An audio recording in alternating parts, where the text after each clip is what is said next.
မင်္ဂလာပါရှင်။ခွန်မီလာ news ကနေကြိုဆိုပါရစေ။ဒီကနေ့မှာတော့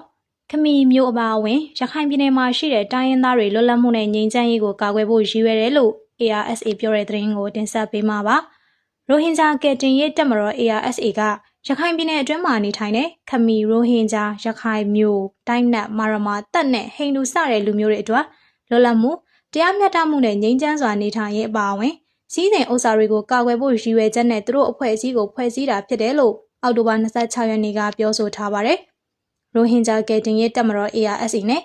အာရခတပ်တော် AA တို့တိုက်ပွဲတွေမကြာခဏဖြစ်ပွားနေပေမဲ့လေ AA ထုတ်ပြန်တဲ့သတင်းတွေမှာတပ်ဖွဲ့ဝင်တွေမဟုတ်ဘဲအရသားပြည်သူတွေသာကြာဆုံးပြီးဒဏ်ရာရတာဖြစ်တယ်လို့ ARSA ကပြောဆိုထားပါသေးတယ်။ AA ဟာအမှန်မဟုတ်တဲ့သတင်းတွေဖြန့်ပြီးကြေညာချက်တွေထုတ်ပြန်နေတာလို့လည်း ARSA ကဆွဆွဲပြောဆိုထားပါတယ်။ခမီမျိုးလူမျိုးအပါအဝင်အရသားပြည်သူတွေအနေနဲ့ ARSA ရှိတဲ့တောတောင်ဒေသတွေမှာလွတ်လပ်စွာခီးသွားလာနိုင်မှုခွင့်ပြုထားတဲ့အပြင်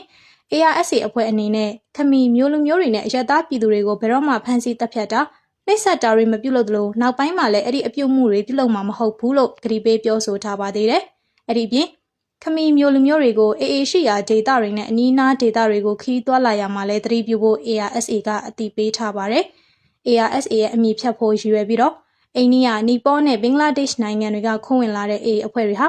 အရသားတွေကိုနေ့စဉ်ဖမ်းဆီးတာတပ်ဖြတ်တာနဲ့ပြန်ပေးဆွဲတဲ့ရာဇဝတ်မှုတွေပြုလုပ်နေတယ်လို့လည်း ARSA ကဆွဆွဲပြောဆိုထားပါသေးတယ်။အဲ့ဒီရာဇဝတ်မှုတွေကို ARSA အပေါ်မတရားဆွဆွဲပြီးတော့နိုင်ငံတကာအဖွဲ့အစည်းတွေရဲ့အာရုံလွှဲပြောင်းမှုဝါဒဖြန့်နေတယ်လို့လည်း ARSA ကဆွဆွဲ